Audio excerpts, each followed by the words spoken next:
Breaking news చూస్తున్నాం. ప్రజా వేదికను తిరిగి నిర్మించే ప్రసక్తే లేదని గత ప్రభుత్వ దురాగతానికి నిదర్శనంగా కూల్చివేసిన ప్రజా వేదికను అలాగే ఉంచుతామని ఏపీ సీఎం చంద్రబాబు స్పష్టం చేశారు. సెక్రటేరియట్లోనే ప్రజా వినతులను స్వీకరిస్తామని చెప్పారు. సెక్రటేరియట్కు వచ్చే ప్రజలకు మౌలిక వసతులు ఏర్పాటు చేస్తామని తెలిపారు. ప్రజల సమస్యలు వినతుల స్వీకరణకు ప్రత్యేక వ్యవస్థను నెలకొల్పుతామన్నారు.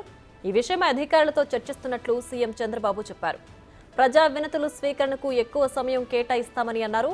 వారి సమస్యల పరిష్కారానికి నిర్దిష్ట సమయం ఉండేలా చర్యలు తీసుకుంటామని తెలిపారు.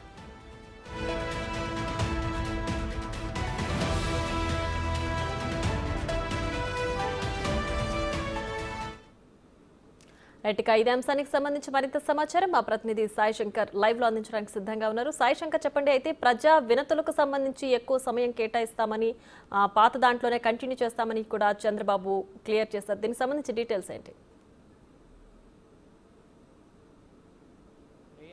ప్రమాణ స్వీకారం అనంతరం మొదటిసారిగా టీడీపీ కేంద్ర కార్యాలయానికి ముఖ్యమంత్రి చంద్రబాబు ఈరోజు రావడం జరిగింది. ఈ నేపథ్యంలో మీడియాతో చిట్చాట్ చేయడం జరిగింది. అయితే ప్రజా వేదికకు సంబంధించినటువంటి నిర్మాణం పైన కూడా ఆయన మాట్లాడినటువంటి పరిస్థితి ఉంది. ప్రజా వేదిక నిర్మాణం అనేది చెయ్యమనే విధంగా కూడా చెప్పినటువంటి పరిస్థితులు ఉన్నాయి. ఆ కూల్ చేసినటువంటి శిథిలాలు ఏవైతే ఉన్నాయో వాటిని గత ప్రభుత్వం యొక్క దుశ్చర్యలకి గుర్తుగా అలానే ఉంచుతామనే విధంగా కూడా చెప్పినటువంటి పరిస్థితి ఉంది. అయితే ప్రజా వేదికగా నిర్మాణం చేయనప్పటికీ ప్రజలకు సంబంధించినటువంటి విన్నతులు ఏవైతే ఉన్నాయో వాటిని సెక్రటేరియట్లో స్వీకరించే విధంగా ఏర్పాట్లు చేస్తున్నామనే విధంగా చెప్పడం జరిగింది.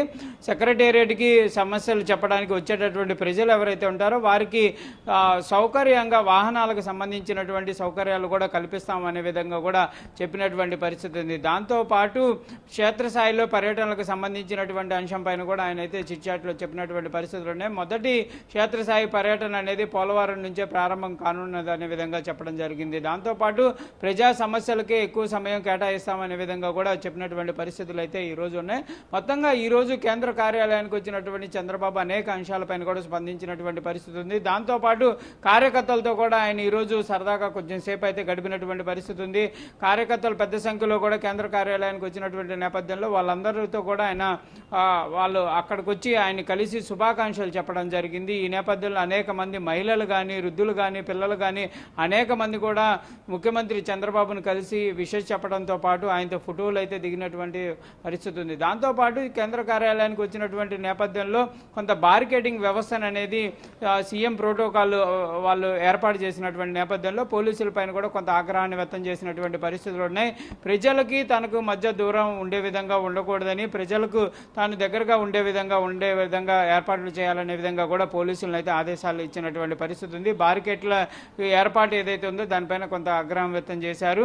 ఇట్లాంటివి రానున్న రోజుల్లో లేకుండా చూసుకోవాలనే విధంగా చెప్పినటువంటి పరిస్థితులు. మొత్తంగా ఈరోజు ఈ అంశాలకు సంబంధించినటువంటి కేంద్ర కార్యాలయంలో అయితే కొంత సందడి వాతావరణం అయితే నెలకొందనే విధంగా చెప్పొచ్చు. దాంతోపాటు ప్రజలకు సంబంధించినటువంటి అంశాలపైన కూడా క్లియర్గా అయితే సీఎం అయితే చెప్పినటువంటి అంశాలు, ప్రజా సమస్యలకు సంబంధించినటువంటి అంశాలు, కార్యకర్తలకు సంబంధించి దృష్టి పెట్టాలి. కార్యకర్తలకు కంపల్సరిగా ప్రతి వారం కూడా ఒక సమయం అనేది ఇచ్చే విధంగా కార్యకర్తలకు సంబంధించినటువంటి సమస్యలు కానీ వారి విన్నతులు తీసుకునే విధంగా కూడా ఎమ్మెల్యేలు ఉండాలనే విధంగా కూడా చెప్పినటువంటి పరిస్థితులు ఉంది. తాను కూడా కేంద్ర కార్యాలయానికి రావడం పైన కూడా ఆయన స్పష్టత ఇచ్చినటువంటి పరిస్థితులు ఉన్నాయి. పార్టీకి సంబంధించినటువంటి అంశాలు, ఇటు ప్రభుత్వానికి సంబంధించినటువంటి అంశాలు రెండూ కూడా సైమల్టేనియస్లీ ముందుకు తీసుకెళ్తామనే విధంగా కూడా ఒక వివరణ అయితే ఇచ్చినటువంటి పరిస్థితులు ఉన్నాయి. మొత్తంగా మాత్రం ప్రజా సమస్యలకు సంబంధించినటువంటి అంశాలపైన కూడా క్లియర్గా చెప్పినటువంటి అంశం. ఇంతకాలం ప్రజా వేదిక మరోసారి నిర్మాణం జరుగుతుందనే విధంగా ప్రచారం ఏదైతే జరిగిందో దానికి సీఎం చంద్రబాబు అయితే ముగింపు పలికారు. ఇక దాన్ని నిర్మించేటటువంటి పరిస్థితి లేదనే విధంగా కూడా స్పష్టంగా చెప్పినటువంటి పరిస్థితి ఉంది. ప్రియా.